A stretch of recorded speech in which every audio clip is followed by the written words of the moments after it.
Yoswa essula 6 okutuuka ku 10.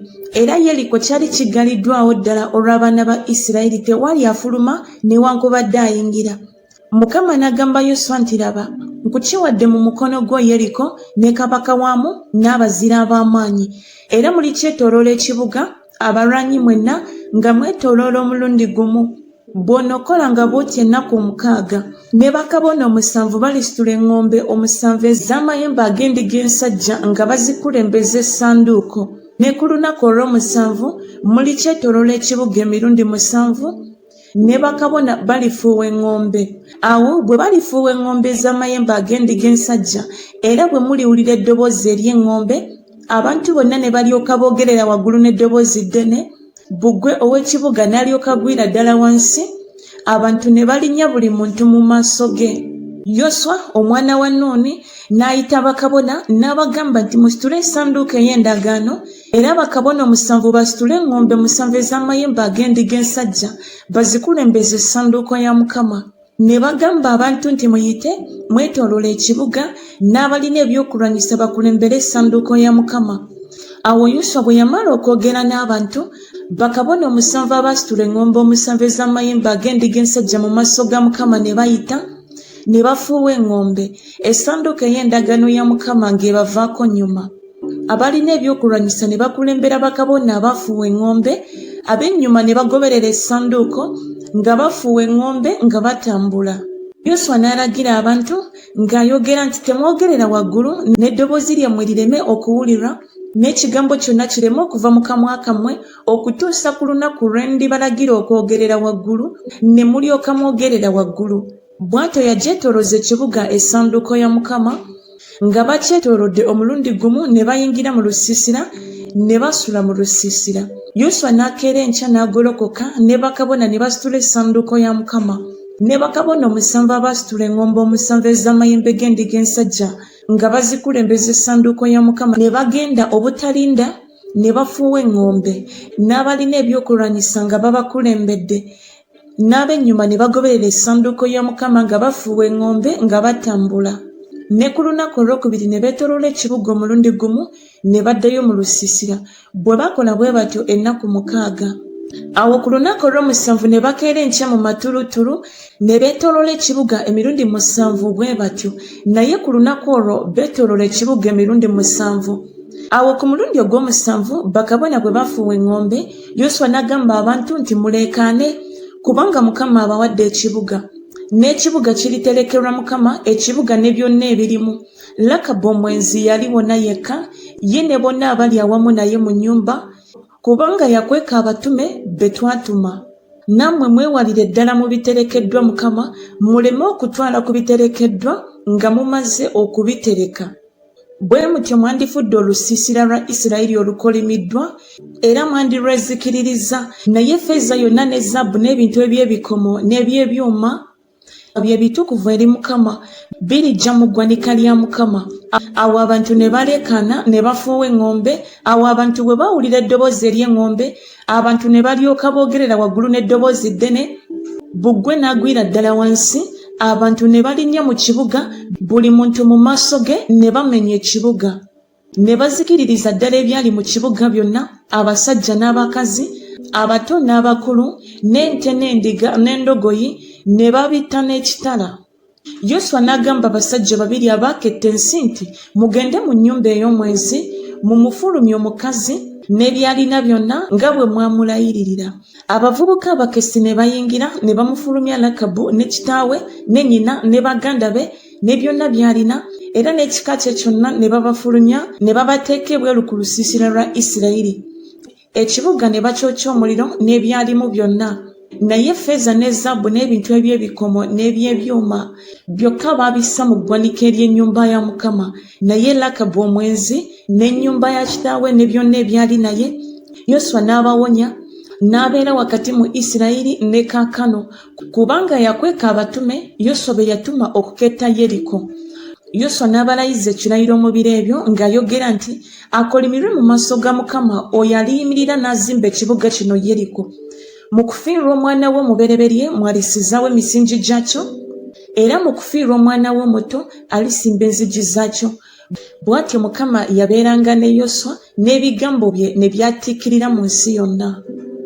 Yoswa essula 7. Naye abaana ba Isirayiri ne boonoona mu biterekeddwa, kubanga Akani omwana wa Kalumi, omwana wa Zabudi, omwana wa Zeera ow'ekika kya Yuda n'atwala ku biterekeddwa.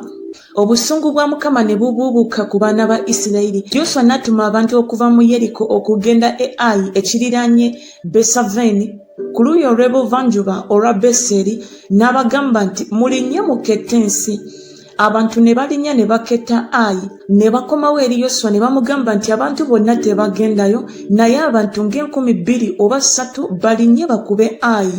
Toteganya abantu bonna okugendayo kubanga abaayo batono. Awo ne balinnya ku bantu abasajja nga3,000 ne badduka mu maaso g'ab'e Ayi, n'ab'e Ayi ne bakuba ku bo abantu nga 36. Ne babagoba okubaggya ku wankaaki okutuusa ku Sebalimu, ne babakubira awaserengeterwa. Emitima gy'abantu ne gisaanuuka ne giba ng'amazzi. Yoswa n'ayuza engoye ze n'agwa ne yeevuunika awali essanduuko ya Mukama n'atuusa olw'eggulo. Ye n'abakadde ba Isirayiri ne beesiga enfuufu ku mitwe gyabwe. Yoswa n'ayogera nti woowe Ayi Mukama Katonda, okusomosa kiki ekyakusomosa abantu bano Yoludaani okutuwayo mu mikono gy'Abamooli okutuzikiriza? Senga twakkiriza okutuula emitala wa Yoludaani. Ayi Mukama n'ayogera ntya Abaisirayiri bwe bamaze okubakuba amabega abalabe baabwe? Kubanga Abakanani n'abali mu nsi bonna baliwulira, balituzingiza, balijja erinnya lyaffe ku nsi. Naawe olirokola otya erinnya ly'ekkulu? Mukama n'agamba Yoswa nti golokoka. Kiki ekikugwisizza bw'otyo okwevuunika? Abayisirayiri bannyonoonye era bamenye endagaano yange gye nabalagira, era n'okutwala batutte ku biterekeddwa, era babbye, era bakuusizza, era babiyingizizza mu bintu byabwe. Ekyo kye kibalobera abaana ba Isirayiri okuyimirira mu maaso g'abalabe baabwe ne bakuba amabega abalabe baabwe, kubanga bafuuse abakolimiddwa. Sijja kuddayo kubeera nammwe, wabula nga muzikiriza ekyo kye mugugubiddeko. Mukaale mutukuze abantu, mwogere nti mwetukulize olunaku olw'enkya, kubanga Mukama Katonda wa Isirayiri bw'ayogera bw'ati nti waliwo ekiterekeddwa wakati mu ggwe Isirayiri. Toyinza kuyimirira mu maaso g'abalabe bo nga temunnakijjawo ekiterekeddwa mu mmwe. Kale enkya munnaasembezebwa mu bika byammwe. Awo ekika Mukama ky'anaalondamu kinaasembera ng'enda zaakyo bwe ziri. N'enda Mukama gy'anaalondamu eneesembera mu nnyumba zaayo, n'ennyumba Mukama gy'anaalondamu eneesembera buli muntu. Awo olunaatuuka anaalondebwa ng'alina ekiterekeddwa anaayokebwa omuliro ne by'alina byonna, kubanga amenye endagaano ya Mukama era kubanga akoze obusirusiru mu Isirayiri. Awo Yoswa n'akeera enkya n'agolokoka n'asembeza Isirayiri ng'ebika byabwe bwe byali, n'ekika kya Yuda ne kirondebwa. N'asembeza enda ya Yuda, n'alonda enda ya Bazera, n'asembeza enda ya Bazera buli muntu. Zabudi n'alondebwa, n'asembeza ennyumba ye buli muntu. Akani omwana wa Kaluni, omwana wa Zabudi, omwana wa Zeera ow'ekika kya Yuda n'alondebwa. Yoswa n'agamba Akani nti mwana wange nkwegayiridde, omuwe ekitiibwa Mukama Katonda wa Isirayiri, omwatulire era oŋŋambe kaakano ky'okoze tonkisa. Akani n'addamu Yoswa n'ayogera nti mazima nnyonoonye eri Mukama Katonda wa Isirayiri, n'enkola bwe nti bwe nalaba mu munyago ekyambalo ekirungi ekya Sinaali, ne sekeri ez'effeeza 200, n'olulimi olwa zaabu ekigero kyalwo esekeri 50, ne ndyoka mbiyaayaanira ne mbitwala, era laba bikwekeddwa mu ttaka wakati mu weema yange n'effeeza wansi waakyo. Awo Yoswa n'atuma ababaka ne bagenda mbiro mu weema ye, era laba nga bikwekeddwa mu weema ye n'effeeza wansi waakyo. Nabo ne babijja wakati mu weema ne babireetera Yoswa n'abaana ba Isirayiri bonna, ne babissa wansi mu maaso ga Mukama. Ne Yoswa n'abaana ba Isirayiri bonna awamu naye ne batwala Akani omwana wa Zeera n'effeeza n'ekyambalo n'olulimi olwa zaabu, n'abaana be ab'obulenzi n'ab'obuwala, n'ente ze n'endogoyi ze n'endiga ze n'eweema ye ne byonna bye yalina, ne babalinyisa mu kiwonvu Akoli. Yoswa n'ayogera nti kiki ekyakutweraliikirizisa? Mukama anaakweraliikiriza ggwe leero. Abayisirayiri bonna ne babakuba amayinja, ne babookya omuliro, ne babakuba amayinja, ne bamutumako entumu ennene ey'amayinja ne kaakano Mukama n'akyuka okuleka obusungu bwe obukambwe. Erinnya ery'ekiwonvu kiri kyelyava liyitibwa ekiwonvu Akoli ne leero. Yoswa essula 8. Mukama n'agamba Yoswa nti totyanga so tokankananga. Twala abantu bonna abalwanyi naawe ogolokoka olinnye ku Ayi. Laba nkuwadde mu mukono gwo kabaka wa Ayi n'abantu be n'ekibuga kye n'ensi ye. Era olikola Ayi ne kabaka waamu nga bwe wakola Yeriko ne kabaka waamu. Naye omunyago gwakyo n'ente zaakyo mulibyetwalira okuba ebinyago byammwe. Muteegere ekibuga ennyuma waakyo. Awo Yoswa n'agolokoka n'abantu bonna abalwanyi okulinnya ku Ayi. Yoswa n'alonda abantu 3,000 abazira ab'amaanyi n'abasindika ekiro. N'abalagira ng'ayogera nti laba munaategera ekibuga ennyuma w'ekibuga. Temukibawaala nnyo ekibuga naye mmwe mweteeketeeke. Nange n'abantu bonna abali nange tunaasemberera ekibuga. Awo bwe banajja okutabaala ng'olubereberye ne tulyoka tudduka mu maaso gaabwe. Nabo banajja okutugoberera okutuusa lwe tunaabasendasenda okuva mu kibuga ewala. Kubanga banayogera nti badduse mu maaso gaffe ng'olubereberye. Kye tunaava tudduka mu maaso gaabwe. Nammwe munaagolokoka we mutegedde ne mukwata ekibuga. Kubanga Mukama Katonda wammwe anaakiwayo mu mukono gwammwe. Awo bwe munaamala okukwata ekibuga ne mukyokya omuliro okugoberera ekigambo kya Mukama bwe munaakola. Laba nze mbalagidde. Yoswa n'abasindika ne bagenda we banaateegera ne babeera wakati wa Neseri ne Ayi ku luuyi olw'ebugwanjuba olw'e Ayi. Naye Yoswa n'asula ekiro ekyo mu bantu. Yoswa n'akeera enkya n'agolokoka n'akuŋŋaanya abantu n'alinnya ye n'abakadde ba Isirayiri mu maaso g'abantu ne bagenda e Ayi. Abantu bonna abalwanyi abaali naye ne balinnya ne basembera ne batuuka ekibuga we kiraba ne basimba olusiisira ku luuyi olw'obukiika obwa kkono olw'e Ayi. Era waaliwo ekiwonvu wakati we ne Ayi. N'atwala abantu ng'enkumi 5 n'abateekateeka okutega wakati w'e Beseri ne Ayi ku luuyi olw'ebugwanjuba olw'ekibuga. Bwe batyo bwe bateekateeka abantu, eggye lyonna eryali ku bukiika obwa kkono obw'ekibuga era n'abateezi baabwe abaali ebugwanjuba obw'ekibuga. Yoswa n'agenda ekiro ekyo wakati mu kiwonvu. Awo olwatuuka kabaka we Ayi bwe yakiraba ne banguwa ne bagolokoka enkya n'abantu ab'omu kibuga ne bajja ku Bayisirayiri okulwana ye n'abantu be bonna ku kiseera ekiragiddwa mu maaso ga Alaba. Naye teyamanya nga waliwo abaamuteeza ennyuma w'ekibuga. Yoswa n'Abayisirayiri bonna ne beefuula ng'abagobeddwa mu maaso gaabwe ne baddukira mu kkubo ery'eddungu. N'abantu bonna abaali mu kibuga ne bakuŋŋaanyizibwa okugoberera. Ne bagoberera Yoswa ne basendebwasendebwa okuva mu kibuga ewala.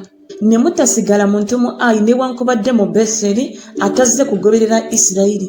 Ne baleka ekibuga nga kiguddwawo ne bagoba Isirayiri.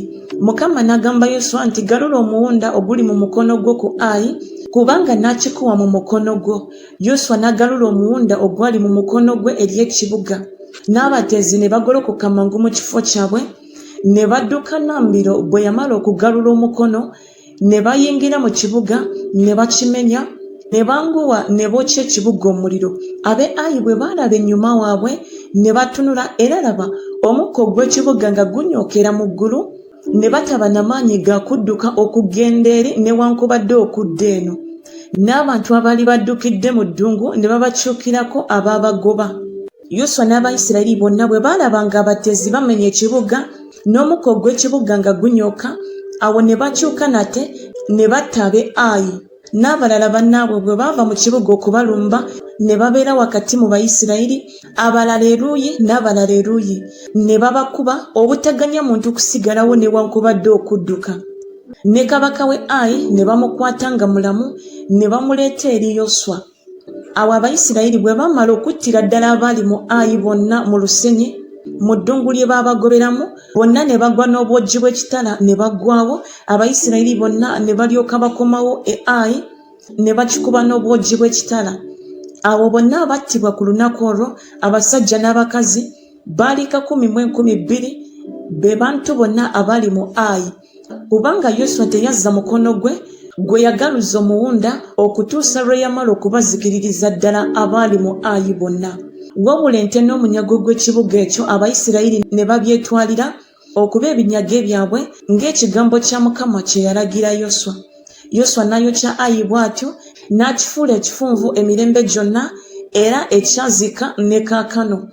Ne kabaka we Ayi n'amuwanika ku muti okutuusa olweggulo. Enjuba bwe yagwa Yoswa n'alagira ne bajja omulambo gwe ku muti ne bagusuula ku muzigo. Ku wankaaki w'ekibuga ne bagutuumako entuumu ennene ey'amayinja ne kaakano. Awo Yoswa n'alyoka azimbira Mukama ekyoto, Katonda wa Isirayiri, ku lusozi Ebali, nga Musa omuweereza wa Mukama bwe yabalagira abaana ba Isirayiri, nga bwe kyawandiikibwa mu kitabo eky'amateeka ga Musa, ekyoto eky'amayinja amalamba, omuntu g'atassaako kyoma kyonna. Ne bakiweerako ebiweebwayo ebyokebwa eri Mukama, ne bamuleetera ebiweebwayo olw'emirembe. N'awandiikawo ku mayinja amateeka ga Musa ge yawandiika mu maaso g'abaana ba Isirayiri. N'Abayisirayiri bonna n'abakadde baabwe n'abaami n'abalamuzi baabwe ne bayimirira eruuyi n'eruuyi ez'essanduuko mu maaso g'abakabona Abaleevi abaasitula essanduuko ey'endagaano ya Mukama, si nzaalwa bokka naye ne bannaggwanga ekitundu kyabwe 10 olusozi Gerizimu gye lusimba n'ekitundu kyabwe kirala olusozi Ebali gye lusimba, nga Musa omuweereza wa Mukama bwe yalagira, basookenga okusabira omukisa abantu ba Isirayiri.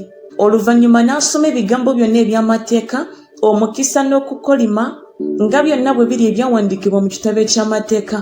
Tewali kigambo mu byonna Musa bye yalagira Yoswa ky'ataasoma mu maaso ag'ekkuŋŋaaniro lyonna erya Isirayiri, n'abakazi n'abaana abato ne bannaggwanga abaatambulanga mu bo. Yoswa essula 9. Awo bakabaka bonna abaali emitala wa Yoludaani mu nsi ey'ensozi ne mu nsenyi ne ku ttale lyonna ery'ennyanja ennene e Lebanoni gye lusimba, Abakiiti n'Abamooli n'Abakanani n'Abaperizi n'Abakiivi n'Abayebusi bwe baakiwulira ne balyoka bakuŋŋaanira wamu okulwanyisa Yoswa n'Abayisirayiri n'omwoyo gumu. Naye abaali mu Gibyoni bwe baawulira Yoswa bye yakola ku Yeriko ne Ayi, ne basala amagezi ne bagenda ne beefuula ng'ababaka, ne batwala ensawo enkadde ku ndogoyi zaabwe n'amaliba ag'omwenge amakadde agayulika agatungirirwa n'engatto enkadde ezibotose mu bigere byabwe, era nga bambadde ebyambalo ebikadde n'emmere yonna ey'entanda yaabwe ng'ekalidde ng'ekutte obukuku. Ne bajja eri Yoswa mu lusiisira Girugaali ne bamugamba ye n'abantu be Isirayiri nti tuvudde mu nsi ya wala, kale kaakano mulagaane naffe. N'abantu ba Isirayiri ne bagamba Abakiivi nti woze wammwe muli wakati mu nsi yaffe, naffe tunaalagaana tutya nammwe? Ne bagamba Yoswa nti tuli baddu bo. Yoswa n'abagamba nti muli baani era muvaawa? Ne bamugamba nti abaddu bo bavudde mu nsi wala nnyo okujja wano olw'erinnya lya Mukama Katonda wo, kubanga twawulira okwatiikirira kwe ne byonna bye yakola mu Misiri ne byonna bye yakola bakabaka ababiri ab'Abamooli abaali emitala wa Yoludaani, Sikoni kabaka w'e Kesuboni ne Ogi kabaka w'e Basani eyali mu Asutaloosi. N'abakadde baffe ne bonna abali mu nsi yaffe ne batugamba nti mutwalire olugendo olwo entanda mu mikono gyammwe, mugende mubasisinkane mubagambe nti tuli baddu bammwe, kale kaakano mulagaane naffe. Emmere yaffe eno twagisibirira entanda yaffe mu nnyumba zaffe ng'ekyabuguma ku lunaku lwe twavaayo okujja gye muli, naye kaakano laba ekalidde era ekutte n'obukuku. N'amaliba gano ag'omwenge ge twajjuza gaali maggya era laba gayuliseyulise, n'ebyambalo byaffe bino engatto zaffe bikaddiye olw'olugendo olunene ennyo. Abantu ne batwala ku ntanda zaabwe ne batabuuza bigambo eri akamwa ka Mukama. Yoswa n'alagaana nabo emirembe, n'alagaana nabo obutabatta, n'abakulu b'ekibiina ne babalayirira. Awo mu nnaku 3 nga bamaze okulagaana nabo, ne bawulira nga baliraanwa baabwe era nga bali wakati waabwe. Abaana ba Isirayiri ne batambula ne batuuka mu bibuga byabwe ku lunaku olwokusatu. Ebibuga byabwe byali Gibyoni ne Kefira ne Berosi ne Kiriyasuyalimu. N'abaana ba Isirayiri ne batabakuba, kubanga abakulu b'ekibiina baalayirira Mukama Katonda wa Isirayiri, n'ekibiina kyonna ne kyemulugunyiza abakulu. Naye abakulu bonna ne bagamba ekibiina kyonna nti twabalayirira Mukama Katonda wa Isirayiri, kale kaakano tetuyinza kubakwatako. Bwe tunaabakola bwe tutyo okubaleka nga balamu, obusungu buleme okutubaako olw'ekirayiro kye twabalayirira. Abakulu ne bagamba nti mubaleke nga balamu, era babeere abaasiba enku era abasenyi b'amazzi eri ekibiina kyonna ng'abakulu bwe baagamba. Yoswa n'abayita n'abagamba nti kiki ekyabatulimbya nga mwogera nti tuli wala nammwe nga muli muffe? kale kaakano mukolimiddwa so tewalibula kubeeramu mu abaddu ennaku zonna abaasiba enku era abasenyi b'amazzi eri ennyumba ya Katonda wange. Ne bamuddamu Yoswa ne boogera nti kubanga abaddu bo baategeezebwa ddala nga Mukama Katonda wo yalagira Musa omuweereza we okubawa ensi eno n'okuzikiriza bonna abali mu nsi mu maaso gammwe, kyetwava tutya ennyo olw'obulamu bwaffe ku lwammwe ne tukola bwe tutyo. Ne kaakano laba tuli mu mukono gwo, bw'olowooza nga kirungi era kituukirivu okutukola, kola bw'otyo. Era bw'atyo bwe yabakola n'abawonya mu mukono gw'abaana ba Isirayiri okubatta.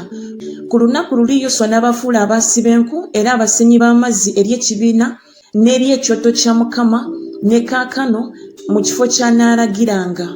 Yoswa essula 10. Awo Adonizedeki kabaka w'e Yerusaalemi bwe yawulira Yoswa bwe yamenya Ayi n'akizikiririza ddala nti bwe yakola Yeriko ne kabaka waamu, bw'atyo bwe yakola Ayi ne kabaka waamu.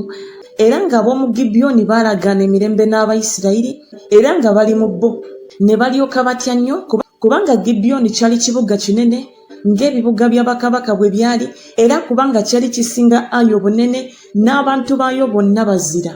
Adonizedeki kabaka w'e Yerusaalemi kyeyava atuma eri Kokamu kabaka w'e Kebuloni n'eri Piramu kabaka w'e Yalumosi n'eri Yafiya kabaka w'e Lakasi n'eri Debiri kabaka w'e Eguloni ng'ayogera nti mulinye gye ndi mu mbeere tukube Gibyoni, kubanga baalagaana emirembe ne Yoswa n'abaana ba Isirayiri. Awo bakabaka abataano ab'Abamoli, kabaka w'e Yerusaalemi, kabaka w'e Kesuboni, kabaka w'e Yalamusi, kabaka w'e Lakisi, kabaka w'e Eguloni ne bakuŋŋaanira wamu ne balinnya bo n'eggye lyabwe lyonna ne basimba olusiisira ku Gibyoni ne bakirwanyisa.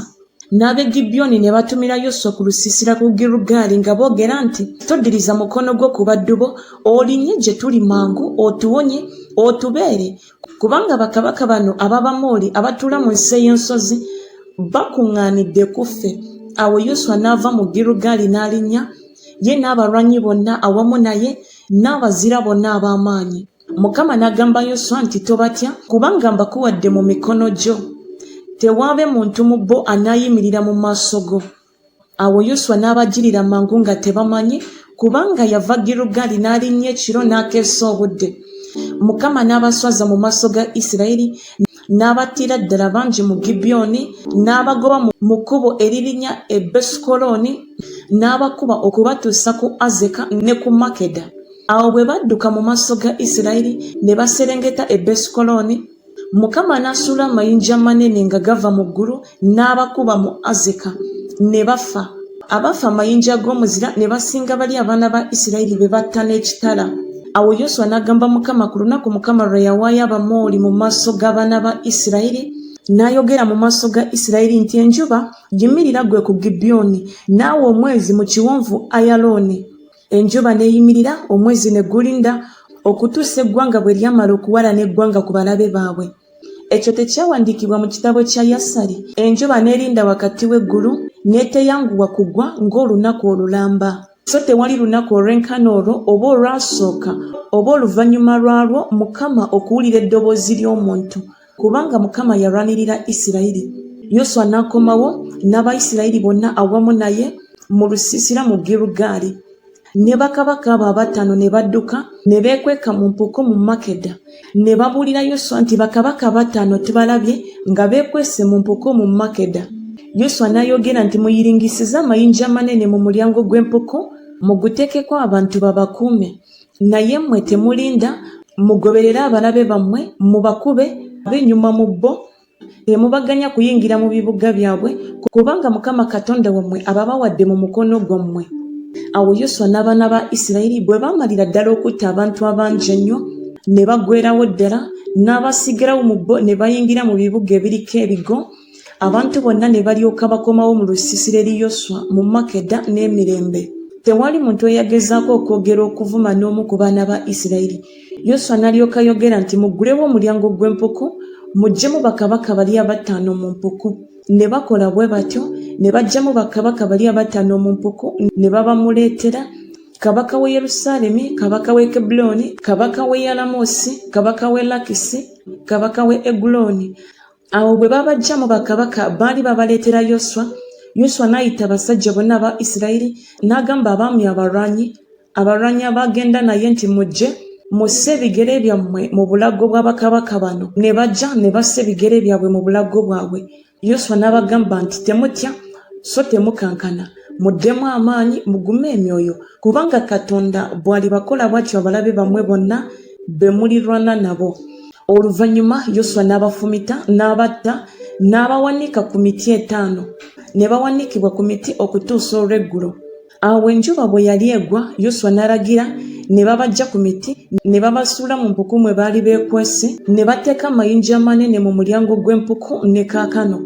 Yoswa n'amenya Makeda ku lunaku olwo, n'akikuba n'obwogi bw'ekitala ne kabaka waamu, n'abazikiririza ddala bo n'emyoyo gyonna egyalimu, n'atasigazaawo n'omu. N'akola kabaka w'e Makeda nga bwe yakola kabaka w'e Yeriko. Yoswa n'ava mu Makeda n'Abayisirayiri bonna awamu naye n'agenda e Libuna ne balwana n'ab'e Libuna. Mukama nakyo n'akiwaayo ne kabaka waamu mu mukono gwa Isirayiri, n'akikuba n'obwogi bw'ekitala n'emyoyo gyonna egyalimu, n'atasigazaawo n'omu. N'akola kabaka waamu nga bwe yakola kabaka w'e Yeriko. Yoswa n'ava mu Libuna n'Abayisirayiri bonna awamu naye n'agenda e Lakisi, n'akisimbako olusiisira n'akirwanyisa. Mukama n'akiwaayo Lakisi mu mukono gwa Isirayiri, n'akimenya ku lunaku olwokubiri, n'akitta n'obwogi bw'ekitala n'emyoyo gyonna egyalimu nga byonna bye yakola Libuna. Kolamu kabaka w'e Gezeri n'alyoka alinnya okuyamba Lakisi. Yoswa n'amukuba ye n'abantu be, n'atasigazaako n'omu. Yoswa n'ava mu Lakisi n'Abayisirayiri bonna awamu naye n'agenda e Eguloni, n'abasimbako olusiisira ne bakirwanyisa, ne bakimenya ku lunaku olwo, ne bakitta n'obwogi bw'ekitala n'emyoyo gyonna egyalimu n'agizikiririza ddala ku lunaku olwo nga byonna bye yakola Lakisi. Yoswa n'ava mu Eguloni n'Abayisirayiri bonna awamu naye n'agenda e Kebuloni, ne bakirwanyisa, ne bakimenya, ne bakitta n'obwogi bw'ekitala ne kabaka waamu n'ebibuga byakyo byonna n'emyoyo gyonna egyalimu, n'atasigazaako n'omu nga byonna bye yakola Eguloni, naye n'akizikiririza ddala n'emyoyo gyonna egyalimu. Yoswa n'akomawo n'abaana ba Isirayiri bonna awamu naye n'agenda e Dibiri n'akirwanyisa, n'akimenya ne kabaka waamu n'ebibuga byakyo byonna, ne babita n'obwogi bw'ekitala, ne bazikiririza ddala emyoyo gyonna egyalimu, n'atasigazaako n'omu nga bwe yakola Kebuloni, bwe yakola bw'atyo Debiri ne kabaka waamu, era nga bwe yakola Libuna ne kabaka waamu.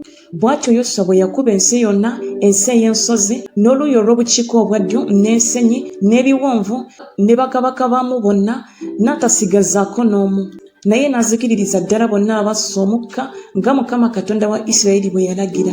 Yoswa n'abakuba okuva ku Kadesubanea okutuuka ku Gaza, n'ensi yonna eya Goseni okutuuka ku Gibyoni, ne bakabaka abo bonna n'ensi yaabwe.